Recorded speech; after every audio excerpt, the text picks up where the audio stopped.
भैया, परसों नए मकान पे हवन है। छुट्टी का दिन है, आप सभी को आना है। मैं गाड़ी भेज दूंगा। छोटे भाई लक्ष्मण ने बड़े भाई भरत से मोबाइल पर बात करते हुए कहा।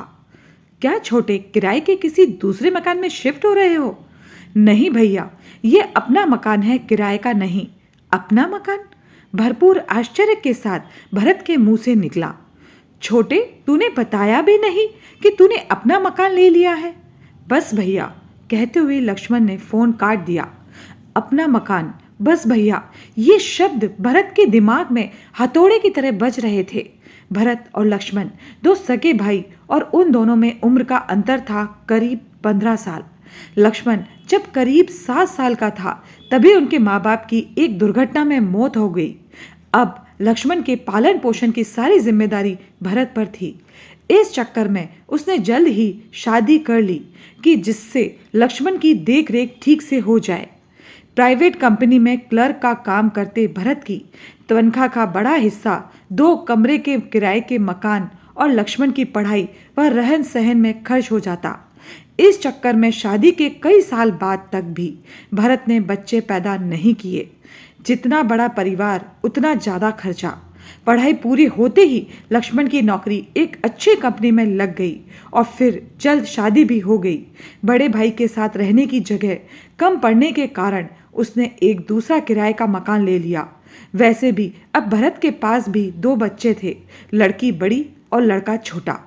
मकान लेने की बात जब भरत ने अपनी बीवी को बताई तो उसकी आंखों में आंसू आ गए। वो बोली, देवर जी के लिए हमने क्या नहीं किया। कभी अपने बच्चों को बढ़िया नहीं पहनाया, कभी घर में महंगी सब्जी या महंगे फल नहीं आए। दुख इस बात का नहीं कि उन्होंने अपना मकान ले लिया, दुख इस बात का है कि ये बात उन्होंने हमसे छिपा के रखी। इतवार की सुबह लक्ष्मण द्वारा भेजी गाड़ी भरत के परिवार को लेकर एक सुंदर से मकान के आगे खड़ी हो गई। मकान को देखकर भरत के मन में एक हूक सी लगी। मकान बाहर से जितना सुंदर था, अंदर उससे भी ज्यादा सुंदर। हर तरफ की सुख सुविधाओं का पूरा इंतजाम। उस मकान के दो एक जैसे हिस्से देखकर भरत ने मन ही मन कहा, देखो छोटे को अपने दोनों लड़कों की कितनी चिंता है। दोनों के लिए अभी से एक जैसे 2 हिस्से तैयार किए हैं। पूरा मकान 1.25 करोड़ रुपए से कम नहीं होगा। और मैं हूँ जिसके पास जवान बेटी की शादी के लिए 1-2 लाख रुपए का इंतजाम भी नहीं है।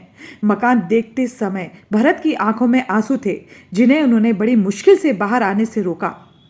तभी पंडित जी ने आवाज लगाई, हवन का समय हो रहा है। मकान के स्वामी हवन के लिए अग्निकुंड के सामने बैठे। लक्ष्मण के दोस्तों ने कहा, पंडित जी तुम्हें बुला रहे हैं।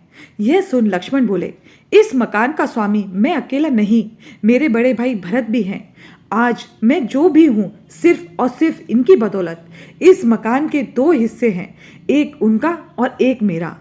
ऐसे भाई को लायक जरूर बनता है।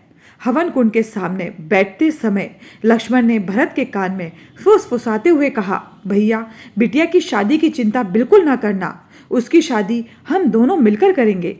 पूरे हवन के दौरान भरत अपनी आंखों से बहते पानी को पोंछ रहे थे, जबकि हवन की अग्नि में धुएं का नामो निशान न था।